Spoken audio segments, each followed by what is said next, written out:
இந்த ஆடிக்கு நம்ம சென்னை சில்க்ஸ்ல up to 50% off combo offer, uniform saree collections எல்லாம் சேர்ந்து சேவிங்ஸும் பிளாஸ்ட், கலெக்ஷன்ஸும் பிளாஸ்ட். நம்ம தி சென்னை சில்க்ஸ். ஆச்சி மசாலா. எந்த சமையலும் ருசி தேடும் ரகசியம் 20 ரூபாய். ஹாலிடேஸ்னாலே அது நம்ம GT ஹாலிடேஸ் தான். GT Holidays, South India's #1 travel brand. You know you are special when you're with GT Holidays. சீனாவில் 35 ஆண்டுகளுக்கு முன்பு காணாமல் போனவர் மீண்டும் குடும்பத்துடன் இணைந்தது நாடு முழுவதும் பேசுபொருளாக மாறியுள்ளது. கடந்த 1991ஆம் ஆண்டு லீ செக்கிங் என்ற 4 வயது சிறுவன் தனது நண்பர்களுடன் விளையாடிக் கொண்டிருந்தார். இந்த சிறுவன் வாய் பேச முடியாத மற்றும் காது கேட்காத மாற்றுத்திறனாளி. அப்போது இந்த சிறுவன் விளையாட்டாக அருகில் இருந்த ரயிலில் ஏறி ஒரு சீட்டிற்கு அடியில் ஒளிந்து கொண்டான். பின்பு அந்த சிறுவன் அங்கேயே அயர்ந்து தூங்கிவிட்டான். அதனால் ரயில் அங்கிருந்து புறப்பட்டதை அந்த சிறுவன் அறியவில்லை. பின்பு அந்த சிறுவன் கண் விழித்து பார்த்தபோது வேறொரு இடத்தில் இருந்தான். இதனால் தனது ஊர் மற்றும் பெற்றோரை விட்டு பிரிந்து வெகு தூரம் வந்துள்ளதை அறிந்து கொண்ட சிறுவன் அதிர்ந்து போனான். இருப்பினும் அந்த சிறுவன் மாற்றுத்திறனாளி என்பதால் தனது பெற்றோர் மற்றும் முகவரி குறித்த விவரங்களை பிறரிடம் கூற முடியவில்லை. இதனால் சிறுவனால் தனது சொந்த ஊருக்கு திரும்ப இயலாத நிலை ஏற்பட்டது. இதையடுத்து ஷென்சென் நகரில் இருந்த உணவக உரிமையாளர் அந்த சிறுவனை தத்தெடுத்து வளர்த்து வந்தார். லீ ஷெங்கிற்கு சிறு வயதிலிருந்தே தனது பெயரை தலைகீழாக எழுதும் வித்தியாசமான பழக்கம் இருந்து வந்துள்ளது.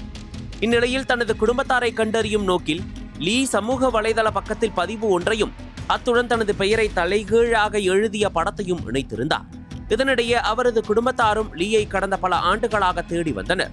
இந்நிலையில் சமூக வலைதளத்தில் எதேச்சியாக இந்த பதிவினை கண்ட அவரது சகோதரர் அந்த பதிவையும் கையெழுத்தையும் பார்த்து அது தனது தம்பிதான் என்பதை அறிந்து கொண்டார்.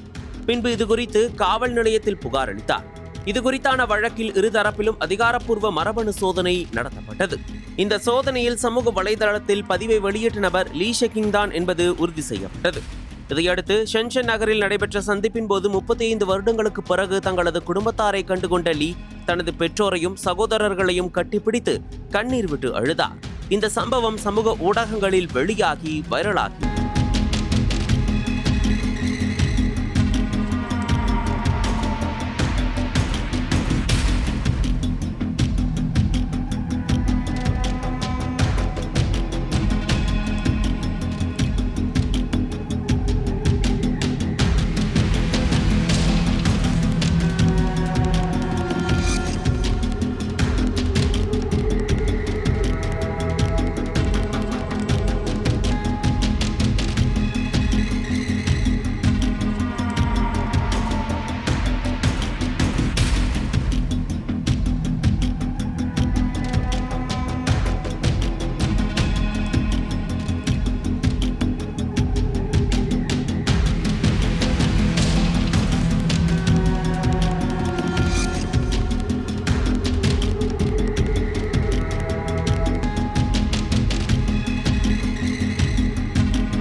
அனல் பறக்கும் செய்திகளை அப்டேட் செய்து கொள்ள நக்கீரன் களத்தை இப்பவே சப்ஸ்கிரைப் பண்ணுங்க.